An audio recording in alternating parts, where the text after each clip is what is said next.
Hello, hello, hello. Hi everyone. Yeah, thank you. Thank you for clapping for me. And Blair.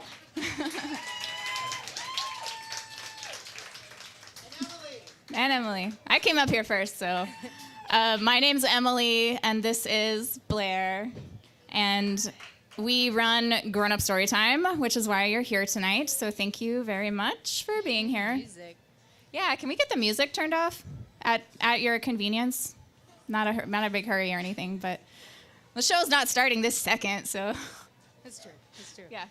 Wait, but we do have not just this in-person audience, but our online audience is not a struggle. They're here. They're here. That being said, could have been easier, just a step easier, had we had 1,000 subscribers on YouTube. Here we sit, 9:34. So close. So this is, again, where I know everyone in here has subscribed, but you'll get another reminder because we are deputizing you to go and find that relative that has a YouTube account that they don't use and sign in and subscribe and Grow Up Storytime. So good. Okay. Yeah. I also have to take this opportunity to speak with you about QR codes. No. There's a QR code on the front of your program. So if you happen to be here and are not subscribed to our YouTube channel, which I'm sure all of you are, but in case you're not, you can use the smartphone that you probably have with you this evening and take a picture with your camera of the QR code, and it'll take you right zoom to the to our YouTube channel. You can subscribe it, and I literally don't care if you never watch one of our videos again. That's totally fine with me. Just subscribe, because once we get to 1,000 subscribers, it makes it way easier for us to stream the show, because YouTube has this silly rule where you have to have 1,000 subscribers to stream. So if you don't, then you have to go through this interface, and it's just a whole thing. So subscribe it, send it to your friends and your enemies and your family members, please. Yeah. I guess we're just going to do a few pieces of housekeeping. This is... I'm going to put on my former teacher voice. So welcome to a live show. It's been a minute, maybe, for some of us. We can hear you. It's great when you're laughing and reacting to what's happening up on stage. Not so great when we're like reacting to something on your phone, which phones are not a thing for the next hour and a half. So just be mindful if you are talking or something like that. We ask you to just leave the conversations outside, bring the audience and performance inside. And there will be breaks in between stories. So if you need to get up and go get another drink, whatever, that is going to happen for you. But just, be mindful. I just also want to breeze through a couple of announcements too. Blair and I are both reading tonight, so I really don't want to spend too much time up here on stage before we bring up the host. But if you're interested in writing, if you're interested in reading, we do have workshops. Sometimes maybe we're going to get back to them, but you can email grownupstorytimehouston@gmail.com, and we'll put you on the list for when that happens. You can like our social media. It's at Grown Up Storytime on everything. And we also want to let you know about The Moth, which is our sister storytelling show. It's every second Tuesday, right? I think it's every second Tuesday. It's at Warehouse Live. Our dear friend Dusty is the host. It's really fun if you're into tell your own stories, which this evening is not. Who has never been to Grown Up Storytime before? Ooh. All right, cool, welcome. This is not a tell your own story event. This is people send us stories, we pick them, we assign them to readers. So just so you know what you're getting into. And also in case you want to send us a story, now you know. If you want to tell your own story, go to The Moth. They're great. Is that it? I think our lovely host is going to cover everything else. So can I introduce her? Yeah. Y'all, the host for tonight is one of my favorite people on the planet. If you like any of the performance that I bring to the first story, it is because of this woman. Her name is Rosie Curtis, and she is just a fantastic teacher, performer. Wonderful woman. I'm just excited for you that you get to spend time with her. So we're going to hand over the show to her and give it up for Rosie.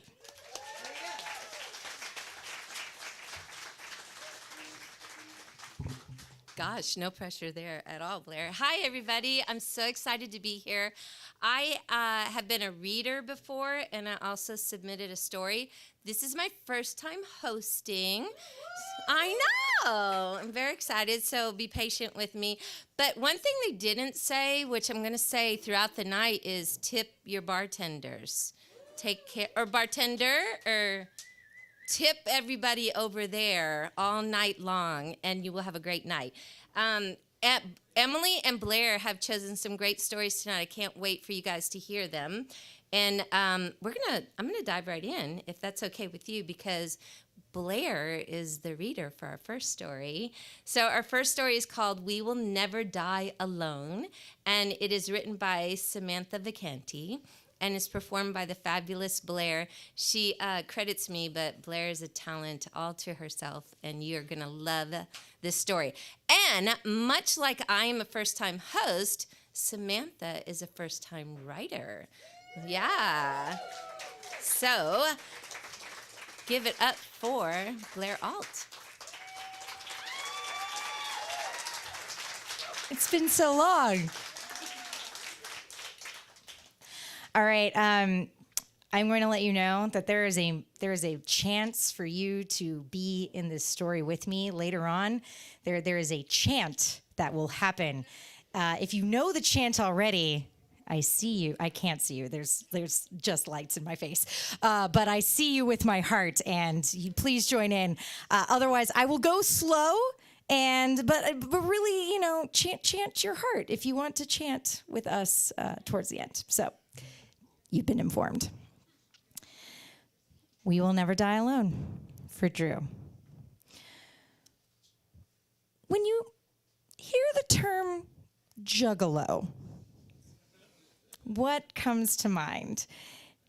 Most likely, if you are familiar, it's the terrible rap rock of Insane Clown Posse, or ICP for short. Their Kiss thrice-removed black and white clown makeup. Perhaps the Detroit-based soda, Faygo, comes to mind. Maybe you begin thinking about ICP's most famous verse from their song Miracles. Water, fire, air, dirt, fucking magnets. How do they work? Possibly, if you are terminally online like me, you may know about the Gathering of the Juggalos, a once-a-year festival where, you guessed it, the Juggalos do indeed gather. Aside from seeing your favorite ICP, you have the chance to see illustrious performers like Vanilla Ice and Bubba Sparks. And maybe if you were lucky, throw bottles of wine at Tila Tequila. Maybe you can meet a new friend or potential life partner at Drug Bridge and then take them on a helicopter ride where you observe your brethren from above in their purest, happiest form. To solidify your newfound happiness, you go and get ICP's famous logo of the Hatchet Man on your forearms, and when you flex, that little hatchet will swing up and down with each squeeze. I know that ICP and Juggalo Posse have been maligned to no end in popular culture, and sure, they deserve some of it. I mean, look at them. It's ridiculous. They are corny as hell. But I'm here to try to expand your mind, and I can't believe this is about to happen, but come to the defense of Juggalo kind. Some rebuttals. Number 1, painting your face is fun. Duh. Don't tell me you didn't have the time of your life getting your face done up like Spidey or getting a glittery unicorn on your cheek when you were a kid. Number 2, Faygo is delicious. Number 3, you can't tell me that Drug Bridge doesn't sound fun as hell. And number 4, unless you are some sort of science dweeb, I dare you to stand up right now and interrupt me to explain to everyone how magnets actually work. Please do not. Yeah, electrons, electromagnetic fields, whatever. I have sex sometimes, so I don't need to know this shit. But I digress. Most importantly, when I think about juggalos, I think about the loving, caring, if not a bit unhinged family that cared for someone that I loved and so grateful I had a chance to know and love as well, my friend Drew. I met Drew, the juggalo, the goofball, the caring ear, the ride or die at the nondescript strip mall Starbucks I worked at in college. While there were some respectable straight heads where we worked, the contingent of stoners was strong. Drew and I quickly became buddies, smoking in the back room, puffing the smoke through cut-up venti cups that were stuffed with dryer sheets to dampen the dank smell. That smoke is just steam from the Hobart, we swear. Also, quick aside, I bought weed from one of my managers, so literally no one gave a fuck about the stupid shit we did. This was very reckless, and I don't condone this behavior at all today, but like I said, literally no one cared at this place. It ruled. So Drew, Guz, Fuzzy, and I were the crew that usually worked closing shift, which was usually pretty dead. We had a lot of time to kill between the old men that came in for their evening decafs looking for someone to talk to and our closing duties, so we mostly spent it shooting the shit together. We would play a game called Buck Buck, which wasn't really a game, but just a code word whispered in our drive-through mics too. A Buck Buck was a code word that we would whisper in our drive-through mics to each other whenever someone hot came through. If I was working the register, I'd whisper, Buck Buck. When a beautiful woman came to order a Frappuccino, and the fastest dude would get a chance to hand her a drink and tell her to have a nice afternoon. We'd chat with regulars and bring a bunch of strawberry Frappuccinos to the ladies at Subway in exchange for some shitty sandwiches when we got tired of stealing pumpkin loaf from the case. As we would clean up, Drew would tease me by chasing me around and squishing bananas in my ear because I hated the sound, and then make it up to me by holding me so I wouldn't fall on the cold tile while doing vanilla-scented whippets. Drew. I got super close to Drew during this time, and we would talk about everything on our shifts together. Our families, our relationships, trying to get our lives together and make something of ourselves. He was a big bear of a man and completely tatted up with, you guessed it, a giant Hatchet Man tattooed on his forearm. He had huge plugs, a huge goofy smile, and the kindest eyes you've ever seen. He gave the best hugs. My favorite thing about him, though, was his sense of humor. That boy could make me laugh, and to my credit, I could make him laugh too. I also appreciated the fact that through his tough exterior, he was so open and vulnerable, and we would always end up getting into real shit. He had a rough childhood and was really trying hard to get on track after getting out of prison so he could take care of his girl, a lovely juggalette, whom he loved deeply. During our talks, I learned a lot about his chosen family, the Juggalos, and how they supported him through everything. That they were truly the people he had in his life that he could rely on. They were his real family, and everything in his life revolved around his crew. I even got to know a few ICP songs, as he always brought his backpack, which contained his two favorite possessions, his boombox and his personalized hatchet. We would jam to ICP while doing the dishes and prep work for the morning shift. Sometimes he would let me play my sensitive girl music, something that I think he secretly enjoyed. I don't really want to go into his personal life too much because that isn't my story to tell. But one night in 2009, Drew passed away in his sleep. I had seen him 2 nights before, ending our shift with our usual smoke break and a hug. The morning of his passing, I woke up with a phone call from Fuzzy letting me know the terrible news. The day of his service, we got outside employees to cover the store, and we got on our best clothes, and we went to his service. Now, when I tell you this was the wildest, most beautiful funeral that I think I will ever have the opportunity to attend. I'm not lying. It started off as your traditional, if not a little, milk toast service. It took place outside on a warm September morning. Drew was already in the ground, and seeing his casket was absolutely crushing. This was a typical Jewish service, but I know that boy only worshipped at the altar of the clown, so the whole thing initially seemed a bit incongruous. Rabbi starts off with his Torah readings and begins his speech about death and grieving, typical funeral stuff. He then offers the floor to his family to speak, and his grandmother came up, who was one of the few people in his family he was actually close to, and shared memories of her sweet boy.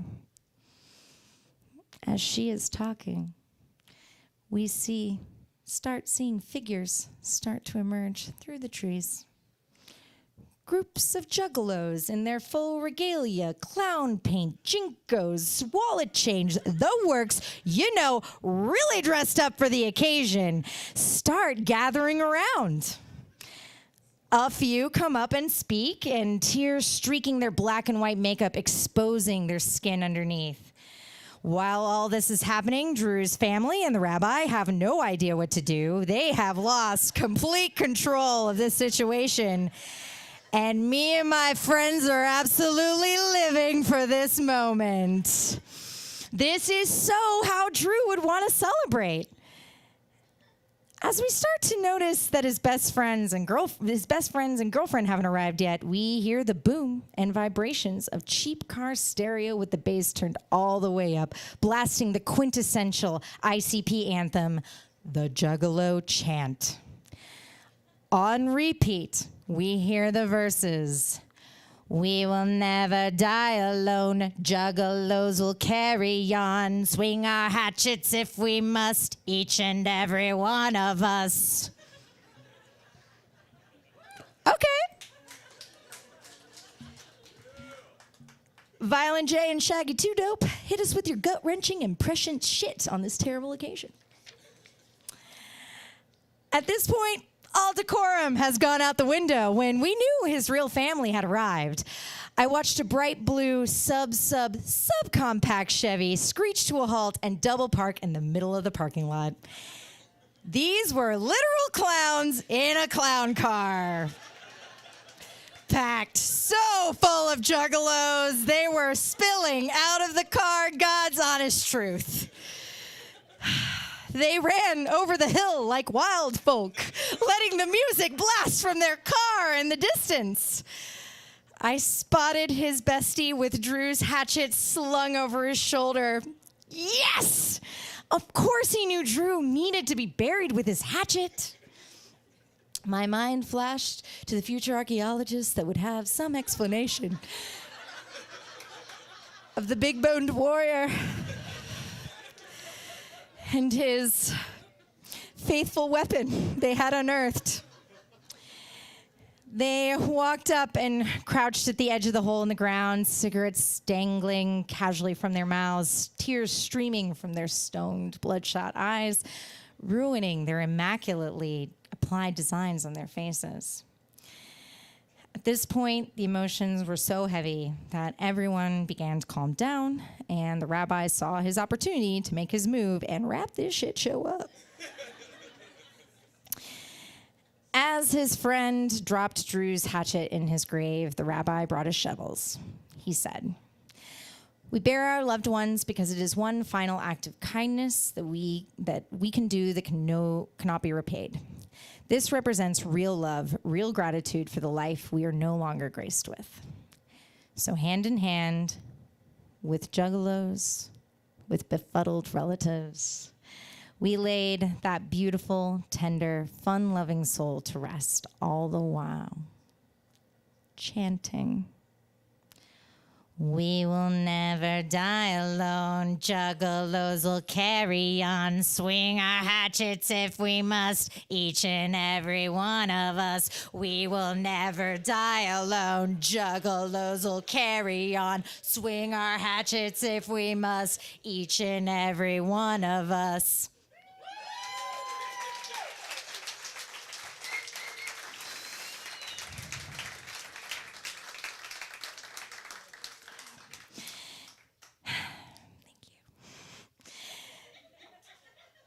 Even though I only got to know Drew for a few years, I am so grateful for his presence in my life.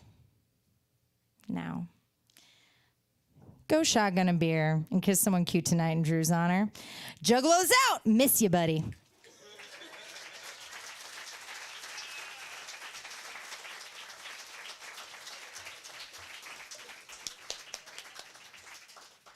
Oh, we all have a friend like Drew, and I'm sorry, we cannot end without us all doing that chant again.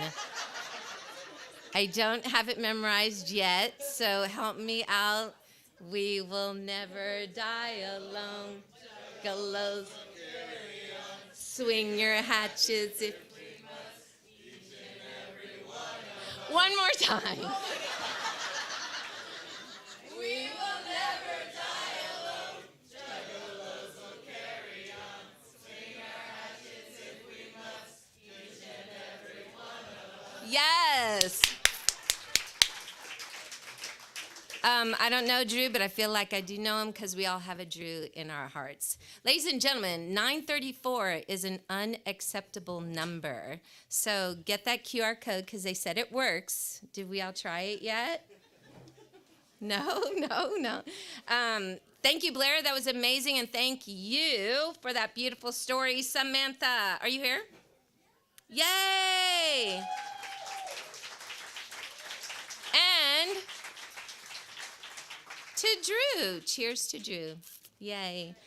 Our next story is another great story, of course. What else would it be? And it's called, Hi, I'm here to state what is the obvious. Thank you very much. I'm here all night. Okay, it's called The Emperors of Montrose. Yes, our very own Montrose. And it is written by Astrid Lang. And it's going to be read by Maria Elisa Haig. And we're super excited to hear this story. Yay, let's give it up.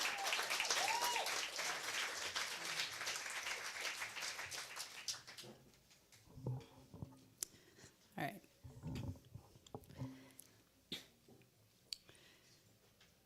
Montrose has two emperors. Y'all didn't know that? On a Friday night in January 2022, when you're out looking for a pickup game of pool around here, and you've called the cops to do a welfare check on your binge-drunk brother's kids alone with him in Wisconsin with no family or friends there, and when he's called Houston police on your elderly parents in retaliation just now because he can't figure out your address, but he's already left 23 messages on your cell phone telling you what a piece of shit you are and that you will never see your nephews again, you realize that this evening you're fighting to claim your soul. You know that you can't go home to sit and deal with this by yourself in the dark. But you also feel those invisible glass barriers that separate you from saying anything to anyone else, like always. My name's Napoleon, he said, downstairs, directly under where we all are right now. He was bitter, ironic, haughtily tipsy, not sexy. Can't say I was either. But here's the thing. When I said, hey, Napoleon, I'm sober, and I've got my laptop here, so I can call and report my brother for elder abuse, he dropped his facade and his act for a second, and he said, I can just sit just a little bit away from you, but here to support you while you make the call. And there we sat, just far enough apart, backs against the wall, downstairs, amidst the crowd. Some of you may have been there that night, shouting, laughing, drinking, playing darts. I haven't seen him since, but I'm usually at my other stomping grounds anyway. I may be sober, but I am a fool for playing pool anytime, anywhere, baby. Now, of course, my family issues had not resolved themselves at all by March, just a few weeks ago, in fact. It was another Friday night, and I was hustling a game or two over at Cecil's. I may have played one or two of you there sometime. And close to midnight on that Friday night, I received another horrifying call. I'm Not going to go into the details, but it turned all of my immediate family relationships into more nothingness than before. Again, I was in shock, and frankly, y'all, a little ticked that my family, my former family, refused to pick up weekend hobbies like, I don't know, stamp collecting that don't involve scorched earth. My pool playing partner, that game, another stranger, asked if I was all right when I returned in from outside of Cecil's. When I slowly said, I will be, it's just my family imploded for the last time, he paused, looked at me, and said, right now my cousin's on a ventilator in a hospital in the Woodlands. He probably won't make it through the night. And yeah, I'm just waiting for the WhatsApp message, basically. I'm glad you're here. I'm glad we're here. And he turned, and as we both shifted to face the pool table, without looking around, he reached out his hand back to me. And I didn't say anything. I took it, and we held hands quietly for almost a minute, amidst the crowd shouting, laughing, drinking, playing pool and darts. What's your name? I asked afterwards as we continued playing. Caesar.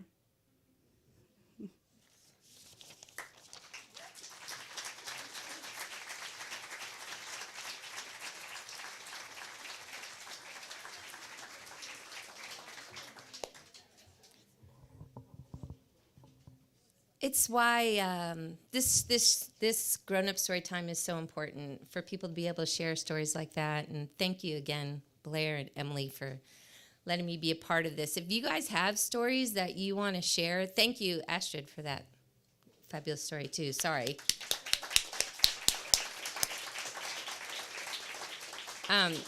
They are always looking for submissions at, let me get it right, grownupstorytimehouston, right?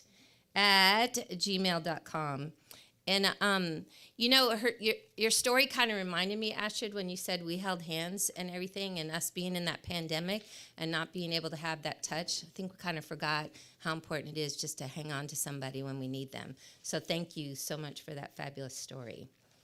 Yay, how are you guys doing? And have you taken care of the bartender? I told you I'm going to say it all night long, so I'm saying it again. Take care of them. All right, we have another story because it's grown-up story time and we're telling stories. Are you getting the pattern? People are telling, yeah, okay, good. All right. This one is called One Last Night, and it's written by Courtney Richards, and it's going to be read by Brittany Crow, and it's a little spicy. Are y'all ready for some spice? I know I am. Is Brit? Where are they? Are they coming? Oh, I shouldn't have said coming. I said that though. Okay, I see them. Am I preparing you? Are you prepared? Are you getting the hint? Like I'm dropping hints. Waiting. Are you coming on? Come on out. Oh yeah, sorry. Come on out.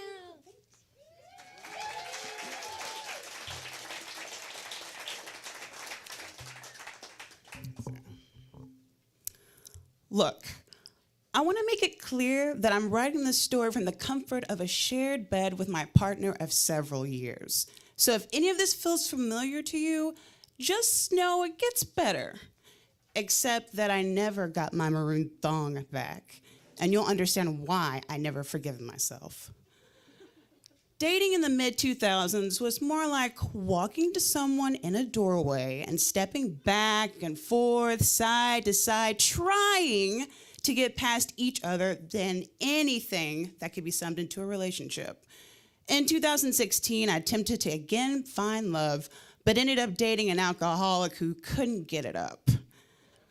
When that predictably imploded, I found myself doing the same thing every single person has done 1,000 times, re-downloading Tinder.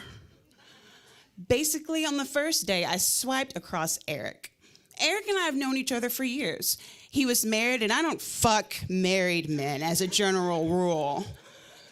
But here he was on Tinder, and it was lust at first swipe. Eric was getting divorced, and I, for above stated reasons, hadn't been fucked in months. The timing couldn't have been better. The next few weeks were straight out of a romance novel, or for the men in the room who haven't had a romance novel and think that they are actually romantic, an issue of Hustler. It was the real deal, the mythical, no strings attached, no feelings, friends with benefits. Alas, few things are meant to last forever, and we both knew the cracks were beginning to form. I met someone else who started to pull my interest away, and his divorce was starting to get messy. We both knew the end was nigh. One last night. One last night was all we wanted. One last night of sex without feelings before I put fuel back in my heart and pulled the crank again to attempt a relationship with someone new. Eric and I made a plan. We worked out our schedule so we could spend the night together at his apartment. My apartment was in a more convenient location, so we always met at mine. But he was tired of getting kicked out every morning at 6 a.m., so I could go to work. So his place it was. I didn't pack a bag. I figured if I woke up early enough, I could just go home and get ready for work. It wasn't far, and it wouldn't be easier than packing my makeup and curling iron and skincare into a bag and trying to get dressed in a single man's bathroom. If you've ever tried, you know what I mean. And if you don't know what I mean, you're a single man. When I arrived, I realized he lived in one of those new buildings that was shopping ground floor with apartments above and a paid parking garage. You were supposed to print a card when you pulled in and return it when you left to the unnamed or unmanned machine and pay it by the hour. I figured there must be provisions for guests of tenants. Got my card and parked in the first spot available. I would ask later if there was validation. The baritone narrator in my head said she would not, in fact, ask about parking, which was the first in a series of mistakes this night.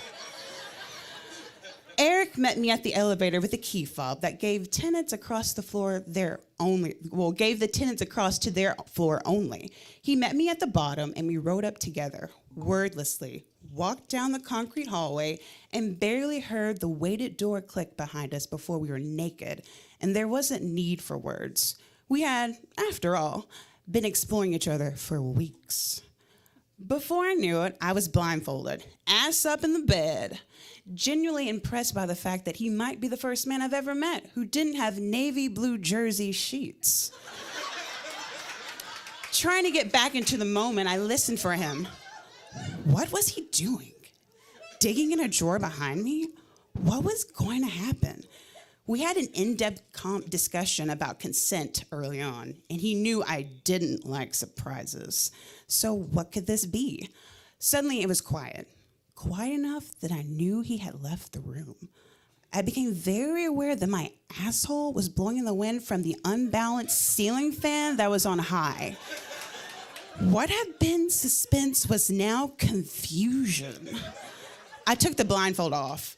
I stood up and let my blood from normal to return to normal, then walked out of the carpeted bedroom into the combined living room / kitchen area to find my sexual partner dressed like Winnie the Pooh.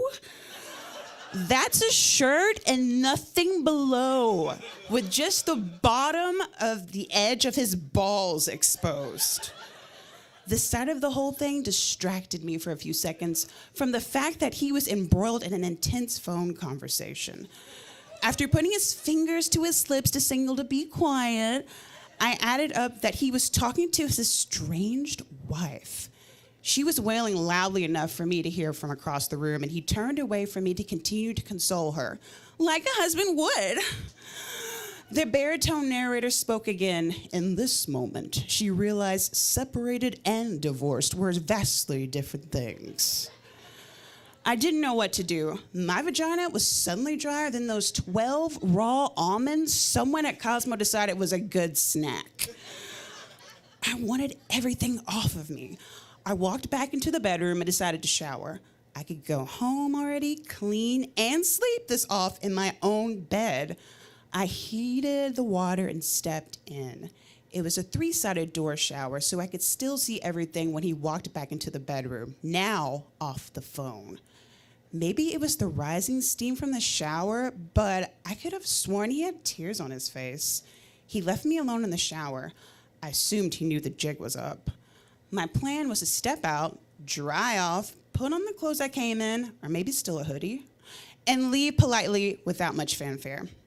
I literally couldn't get cleaner. I washed every inch of myself with his 17-in-1 shampoo. I even washed my face with it. Anything to stall. But he never came into the bathroom, so I had to get out and see what the aftermath was. I wrapped up in one of his 2 towels on the hook, genuinely surprised he had more than one. One was probably a floor towel. I couldn't decide which was worse to dry off with. Stepping back into the bedroom, I braced for, honestly, I wasn't sure what. A grown man with a wet, puffy face who had obviously been sobbing, holding onto a stainless steel dildo nestled into a harness, wasn't it? I knew his strap-on well. I had seen it many times before. That wasn't the shock. But what in the hell did he think we were going to do with it now? I stood there in the floor towel, mouth open, unable to make words come out. Eric extended his arms toward me to pass over the strap-on. I had to say something. All I could manage was, I don't think that this is a good idea. Maybe I should leave. Don't leave, he yelled way too loudly for the situation. Okay, I said before I considered the consequences. You don't have to peg me. The baritone narrator was back with, "You're damn right," she thought. Well, what do you want? I actually said. Just stay, Eric barked back. Spend the night and we can talk. I agreed, feeling a little bad for him, even though I should have been the one upset. I couldn't shake this vision of me thrusting as hard as I could while he cried into a pillow, whimpering his wife's name. I would never be able to have sex again. Instead, I let him talk about his divorce and spoke a little about the new guy I met. Anything to keep him from crying again. Eventually, nature took over and we both fell asleep. Suddenly, it was 5 a.m. I knew I had to leave immediately if I was going to make it work on time. But God help me, I had to get out without waking him. An Irish goodbye was the only way to end this with any dignity left. Where even were my clothes? I didn't wear much of it. It was August, and I wanted to look hot. But finding tiny clothes in the dark quietly is basically impossible. I knew I wasn't coming back, so I had to find everything I couldn't live without. I managed to find my bra and the leather miniskirt and both boots, but neither socks or my top or my maroon thong. Whatever. Nobody was going to be up this early anyway. I could just run from the elevator to my car. I grabbed my dead phone and purse and said a silent goodbye. And I don't know who, maybe myself, as I heard the door click behind me and crept down the hall. I made it to the elevator and I breathed a sigh of relief as I pushed the button for the ground level. The elevator opened with a ding as the first sunbeams of the day shone right on my bare skin through the parking garage. As my car door slammed beside me, I felt like it was over. I let my guard down. I started the engine and drove around to the exit. Should be simple enough. Put the car in the machine and it reads that I stayed overnight. I paid the fee and I am free. The baritone narrator was just laughing now. Error. The machine reads back to me as it spat my card out. I put the card back in. Error. I try again. Error. Fuck. What do I do now? I looked around and still saw no one. So I go out, walk to the entrance side, and try to get a new card. It wouldn't print one because there was no weight from a car. I walked back to the machine where I left my car door hanging open and tried again. Error! The baritone narrator couldn't breathe through his guffaws. He sounded like a smoker. I backed my car up and drove around to try another exit. Error! This is a punishment. What have I done to deserve this? My phone was dead. I couldn't call work and let them know I was late. Maybe I would have to swallow my pride and go back upstairs. Fuck. The elevator has a key fob. I couldn't even get back up. I couldn't leave. My only option was to wait until someone else drove down. So I blocked the exit with my car. 45 minutes. 45 minutes is how long it took for someone to drive up to the exit. An orange Subaru pulled up behind me. I could see it was a man dressed in office attire, and I was hoping he would just push the button to make the gate open and we could both leave. But he didn't. He sat there for a minute before blaring his horn. I waved my arm out the window, hoping he would get the message, but he just blew it again. It echoed like crazy through the maze and concrete in the parking garage. Fine, I exhaled, defeated. I opened my door, stepped out. The 17-1 didn't do a great job of removing my makeup, so there was still mascara on my face, and my hair looked like a rodent had been sleeping in it. The baritone narrator casually reminded me to never sleep with wet hair again. You could finally see both nipples through my maroon bra. Baritone narrator, yes, it was a matching set. And my boots weren't zipped because I couldn't find my socks. But I no longer cared about those things. I walked all the way up to the orange Subaru's window and explained my situation. He didn't look like he needed it. One look at me and he was ready to go open the gates of hell, and if it meant I would move my car for his. You will never feel more humbled in your life than being shunned by a grown man in a bright orange Subaru.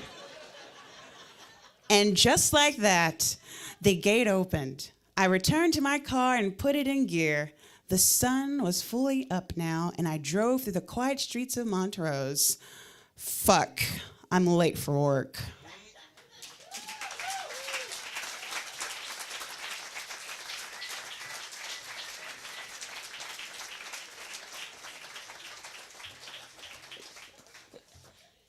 Okay. And the baritone narrator said, red flags in a relationship are navy blue jersey sheets, 17-1 shampoo, a man who owns only one towel, major red flag, stainless steel dildo strap-on. Beware of orange Subarus also. Thank you so much. What a great story. Hey, you know what? Maybe you think you could write a story, or maybe you think you could read one. So they're going to start workshops again pretty soon, and they're not sure when, but, you know, anticipation. So email them, and they will let you know when those fabulous workshops are going to start again. Yay. And I told you that was a good, did y'all enjoy that story? I know I did, and my little room's black back there, so it was fun just listening on my own. I think that I have met Eric, though, and little concerned he's still out there. Another red flag in a relationship, estranged wives. Okay, and now our next story, because, you know, it's grown-up story time, and we do stories. And tip your bartender. It's called The Purge, and it's written by Matt Graham, and it's going to be read by Austin Sepulvedo. Oh! Are we excited about Austin? Here he comes. Oh, he's coming this way. Get ready.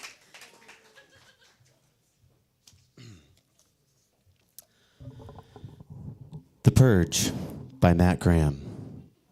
It's a story with which many of us are quite familiar. A wealthy suburban family finishes dinner before arming their high-dollar home security system. It's the one night in the United States when all crime is legal, even murder. Yes, this is the story of the principal film of the Purge franchise. For years, I had been secretly interested in seeing it, but The Purge seemed like too guilty a pleasure. Maybe this was because I was a middle school teacher, and the tweens who first told me about the movie emphasized its gratuitous violence rather than its satirical premise. It's 2022, the year that is the setting of the 2013 film. I'm watching it on my phone in bed. It's just after 2 a.m. Spoiler alert. Shortly after locking down, a stranger who is homeless comes running up the street. He's been shot. Help me! Someone please help me! I just need to get somewhere safe. Can anybody hear me?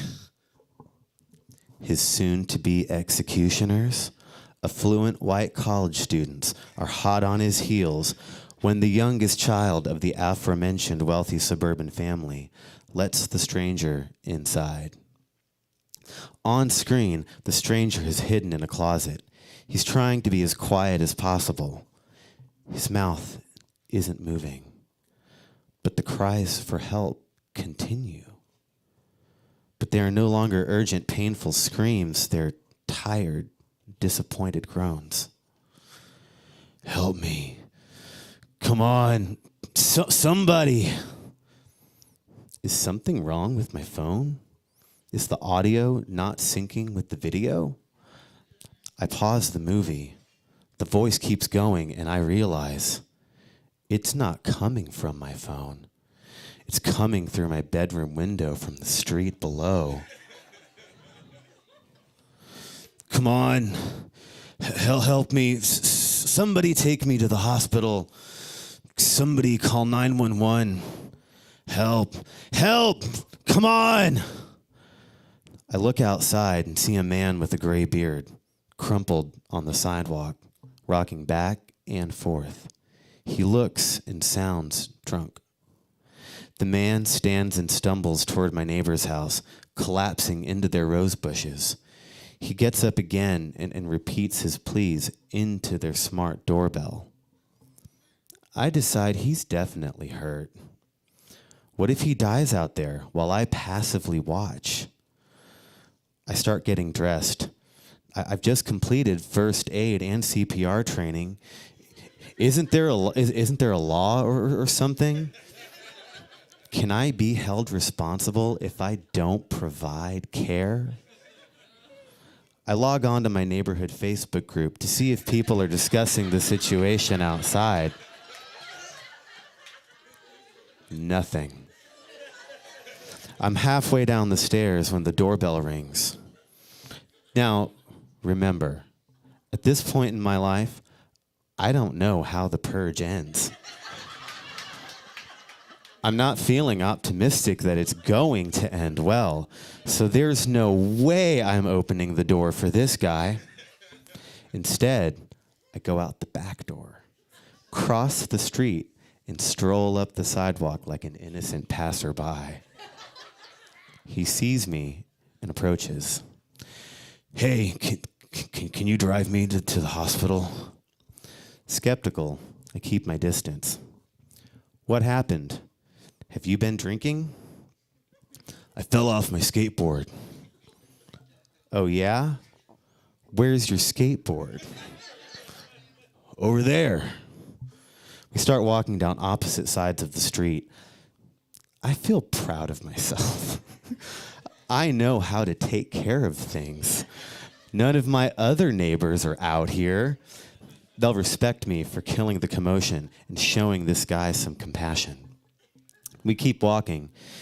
2 doors down, near an uneven gap in the sidewalk I've tripped over many times, is not a skateboard, but a razor scooter. The dude lied to me. The inconsistency in his story makes me even more suspicious of him. In spite of this, I cross to his side of the street. Please help me. I busted my face on the sidewalk. Can you get me an ambulance? He steps into the streetlight, and I see blood streaming from his nose and mouth. Oh, buddy, yeah, I'll call you an ambulance. What's your name? Ken. As I fumble for my phone, he adds, I think I broke my hand. He lifts it, and I see several fingers on his right hand are bent at 90-degree angles. It looks like a B horror film special effect. It's bad. However, his hand doesn't look sidewalk scraped, so my skepticism rises again. Maybe he has a deformed hand he uses for a perpetual, I think I just broke my hand sob story. I'm no sucker. How long has your hand been like that? He raises his voice a little. It just happened, man. I need help. This was the only time when Ken showed emotion beyond a mild frustration. Was he high? By the look of him, he was likely in shock and probably pretty accustomed to horrible circumstances. Can you get me a cigarette? I don't have any. I don't smoke. No, my cigarettes in my pocket. I think about how cops are extra careful when they search people's pockets. They put on gloves and ask if there's anything sharp in there. I don't want to put my hand in this guy's pocket. He's bleeding. He stinks. At this point, I'm feeling less chivalrous. I just want our interaction to be over. I want an ambulance to come and take him away so he can be someone else's problem. I look at him, and he's holding his hurt hand to his chest, awkwardly tilting his torso away from me and his front pocket toward me. At this point, I feel like an ass. His hand is so messed up. He needs my help. I stick my hand into his pocket, careful it doesn't rub against his leg or anything. There are lots of unidentifiable things in there, but no pack of cigarettes. Did he lie to me again? Is he going to grab me and stab me while my hand is busy rummaging through his pants? My fingers wrap around a familiar shape, a lighter. I pull it out and hand it to him. I didn't find any cigarettes, man. It's just a little butt. I'm homeless. I go in a second time, push my fingers past some scraps of paper to the bottom of his pocket. And there it is, a rumpled filter with a little nub of tobacco stuck to it. He takes it with his good hand and puts it between two of the crooked fingers on his hurt hand. I watch him struggle to light it. He drops it. And when he stoops to pick it up, I see the lights of the ambulance as it turns onto my street. I'm relieved. The paramedics ask if he wants to go to the hospital. He nods and climbs up into the side door of the ambulance. Before they close the door, he looks at me. What's the address here? I need to come back and get my stuff. Can you hang on to it for me? No way I'm telling him where I live and having him come back to interrupt my life again. I ask one of the paramedics if they can take his scooter and his things. He nods and I hand him the Razor scooter. There's a plastic grocery bag on the sidewalk where Ken wiped out. I decide to look inside before I hand it over. If it's full of drugs, I can save him some trouble and just throw it away. I pick up the bag and spread the handles apart. I would never have guessed what's inside. There are 10 or 20 nightlights. The kind that plug into residential outlets, the same kind of nightlights my parents put in my room, in the hallway and in the bathroom, so I would feel less scared in the darkness. So I could see where I was going if I woke up in the middle of the night. Just after the ambulance turns out of view, a cop drives up. He tells me someone called about a domestic disturbance. I explained there was a homeless guy who hurt himself. He was making a lot of noise calling for help, but he's gone now. Tonight, one after another, dead. I'm exhausted. But I want to finish the purge. I want to see how it ends.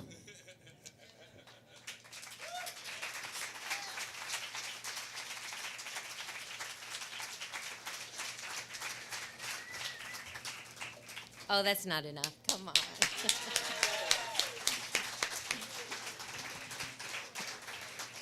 Raise your hand if you've been down that mind journey. Definitely. Hey, you guys, this is way off subject, but can we talk about The Purge, the movie, for a second? Okay, it really troubles me because if things are not illegal, the last thing I would do would kill somebody. I would just rob a shoe store. So what would you do if things were illegal? Would you kill or would you steal something? You can answer out loud. There are no police here. Yeah, right? I mean, come on. The premise is bad, but I hope that he watches the end and enjoys it. But I'm just saying I'm stealing shoes. That's all, and I'm sticking to it and not killing anybody. There we go. And now I'm done with The Purge. Ladies and gentlemen, we have another beautiful story, of course, and it's called Man of My Dreams. It's written by Bridget Lahiri, and it's going to be read by our one and fabulous only Emily. We love her. Yay. So this story, is just a little bit more dramatic, and we'll give Emily our wonderful attention, yeah? Hello. I just want to give a little bit of a content warning. This story deals with some domestic abuse, some trauma situation. Nothing graphic or anything, but I just wanted to give you a little heads up. All right. Man of my dreams. How would I describe you when we met? Tall, dark, handsome, charming, cliche. Everyone's friend, but somehow different. Not quite like anyone else around our little suburban community. I was young and desperate for attention, your attention. Once I had it, I think I would have done just about anything to keep it. I especially cherished each and every first. There was nothing public or official about our relationship, though you had your reasons. But when what felt like everyone at school found out, I don't know if you had hell to pay, but I certainly did. School, especially lunch with your sister and her friends, became so intolerably cruel that I had to end things with you. I had been so reckless with my heart in all of this, and it broke twice that day. First was when I finally had the courage to call and tell you that I couldn't do this anymore. It wasn't what I wanted at all.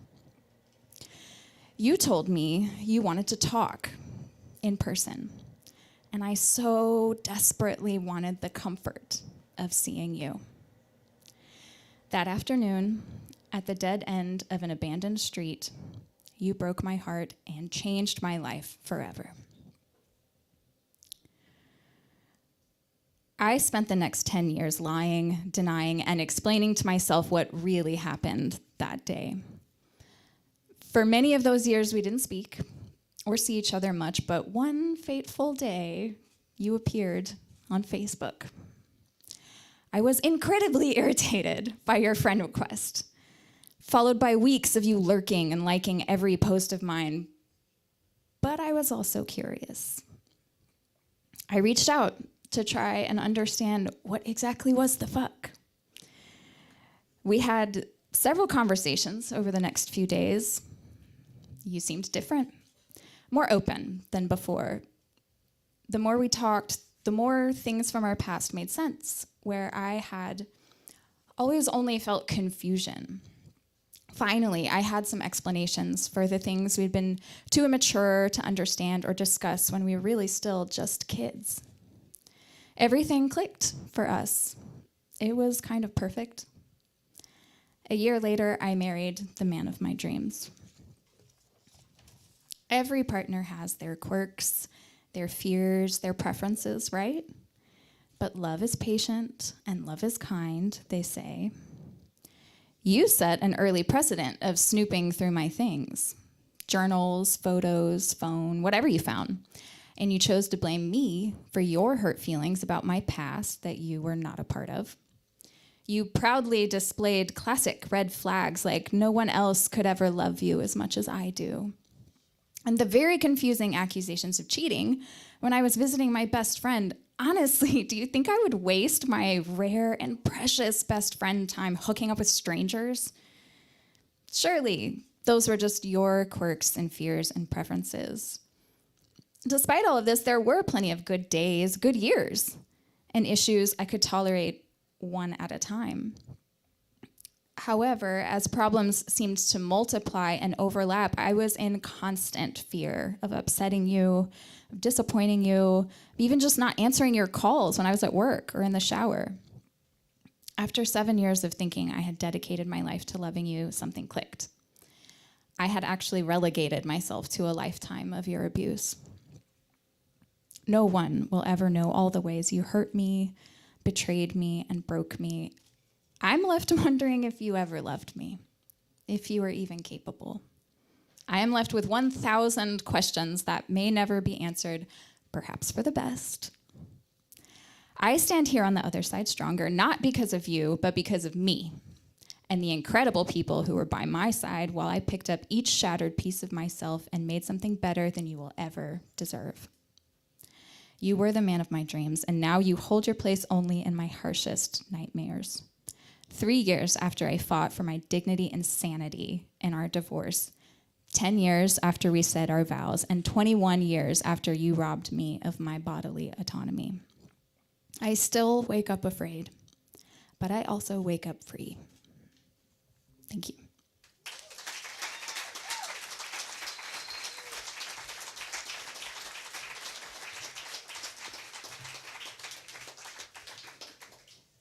Bridget, Bridget wanted us to share this message after the story. So April is Sexual Assault Awareness Month, and regardless of whether you've experienced sexual assault, it does affect you. So please consider learning about the Houston Area Women's Center and what they do to help all Houstonians who are dealing with intimate partner violence of all kinds. I encourage you to find them on Facebook and Instagram to see what they do. And if you have the means and feel inclined to make a donation, it's important and it'll make a difference in our community. Thank you for sharing that wonderful story.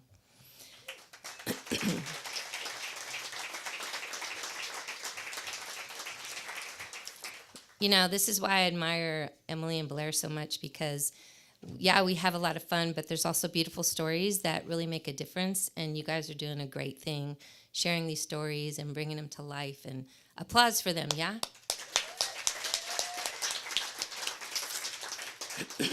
And now, our last story of the evening. That's very sad.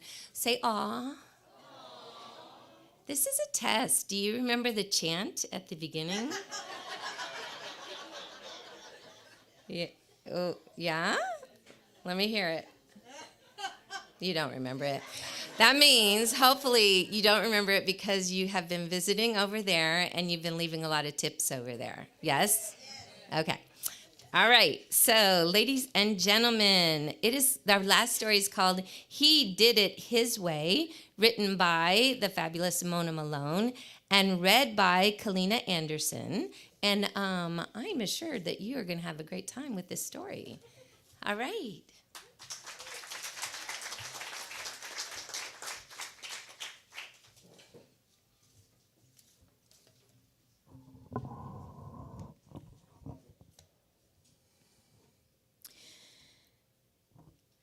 They killed him, and we didn't do anything about it. Admittedly, my grandpa was a tough man to be around. He was impatient and demanded perfection. He had a temper and a hard time showing love and affection. At least until my grandma got sick. Then he was the most eager caretaker and partner. He behaved as though he could heal her cancer if he tried hard enough. After she passed, he was ready to go too. He talked about wanting to die all the time. When we tried to invite him for holidays or graduations, he would caveat any begrudging acceptance with, "if I'm still here." The problem with his death wish was that he was relatively healthy. His only health condition was that he was quite blind. He bullied his doctor into letting him maintain his driver's license long past when it was truly safe for him to drive, because every day he drove to the church's columbarium to sit and talk to my grandma's ashes. Grandpa had been reporting rosy news from his eye doctor appointments, but when my family finally talked to the doctor for ourselves, we learned that he was, in fact, legally blind. The doctor was shocked that we didn't know that and that Grandpa was still driving. He refused to give up his keys, so my parents disabled his car in the middle of the night. He did not react well to this loss of independence. After my grandma died, he was isolated, had little social interaction, and his mind started slipping. He was convinced that people were sneaking into his house at night and moving his eyeglasses, stealing the lemon-lime Gatorade from the fridge and opening and closing the garage door just to frighten him. This whole time, his neighbors were absolute saints. They patiently responded to his frantic calls to come over and help him find his eyeglasses and Gatorade. Once a week, someone drove him to church and the grocery store. Occasionally, he would even do nice things for them. One time, my mom got a text from Grandpa's neighbor saying, "I don't know why, but your father is in our front yard right now raking leaves. He seems happy, so we're just going to let him do it." But everyone drew the line at the toenails. He couldn't see well enough to cut his own toenails, and they had gotten really gnarly, as they do when you get old. Naturally, he went door to door asking his neighbor friends to cut his toenails. They all turned him down. They suggested he go to a doctor or a nail salon, but he decided to start knocking on doors of other neighbors, ones that he didn't know. Someone was apparently so frightened that they called 911. The cops arrived and they told him he couldn't go door to door asking people to cut his toenails. Even though he could no longer tend to his feet, he took great pride in the fact that he still did his own yard work. Given that he was mostly blind, I can't imagine he would have won Yard of the Month or anything, but it gave him a sense of purpose. Another neighbor called 911 when she saw him lying in the yard with the hose running. We don't know if he tripped and hit his head or if he had a heart attack and collapsed, but the paramedics arrived and took him to the hospital. He woke up agitated and angry and said he wanted to go home. He didn't know why he was there or how he fell in the yard. They told him they were running tests and that his family was on their way. He had no patience for this life-saving nonsense, and when no one was looking, he pulled out his IV, got out of bed, and walked down the hall claiming he was checking himself out. In my mental picture of this event, his arms are dripping blood and his ass is hanging out of the back of his hospital gown, but I don't know if either of those really happened. Doctors and nurses tried to talk to him and calm him down, but he was spewing obscenities and wouldn't comply. When they tried to physically lead him back to his room, he took a swing at a doctor. He was 87 years old and weighed no more than 120 pounds at the time. After he tried to punch a doctor, the hospital staff held him down and injected him with a sedative, and apparently overdid it because he never woke up. This all happened in the course of the day, so I hadn't even heard that he'd fallen until after he was already dead. It wasn't until I arrived in town for the funeral that I learned about the thrown punch and the medical sedation. I was horrified. And I was especially horrified that no one else was horrified. They killed him, and we didn't do anything about it. Everyone in the family kind of shrugged and said it was better this way.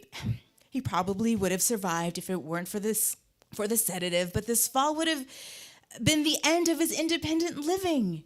He would have been moved out of the house he loved and into a nursing home and would have fought it every step of the way. He would have been nasty to everyone and even more miserable than usual. I don't disagree with any of that, but it also didn't feel right just accepting how things went down. Obviously, it was an accident and suing someone wouldn't bring Grandpa back, but shouldn't we at least have a stern word with the hospital or something? No one agreed with me. My aunts and uncles insisted that it was just the way he would have wanted to go out. It was a fitting conclusion, they said. He went down swinging. It's like that Frank Sinatra song, my uncle joked. He did it his way.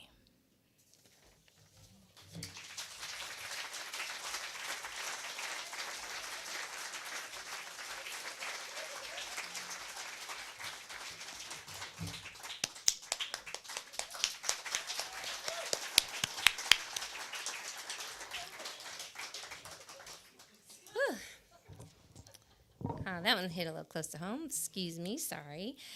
Ladies and gentlemen, this has been an incredible evening. Thank you for sharing it with us. Thank you for being patient with me. I've had a blast. I do want to mention that next month they are going to have a guest producer, Abhinav Kumar, as part of the program to, oh, yeah, go, please. Yeah. I did not want to cut off anybody's applause, to promote more artists of color going forward. And anyone interested, submit your stories and make sure you reach out at grownupstorytimehouston@gmail.com. And let's see, I talked about the bartender. I'm going to do it one more time. And 934 is an unacceptable number. Is it a little higher? We're at 940. Oh. Okay, 60 more people that you need to harass and bring us to... Wait, no, I don't do math. How many is that? I teach theater. Is it 60? Okay. I teach theater and I choreograph, so I can only count to 8, and that's about it. So... I have, extended my math intellect. But apparently in Florida, math books are banned anyway, so it doesn't matter. Didn't mean to get political. Anyway, okay. Yay. Thank you so much. I've had a blast. Am I forgetting anything? QR codes, Grown Up Story Time, and next month, Mr. Kumar, and it's going to be awesome. Yay. Thanks, you guys.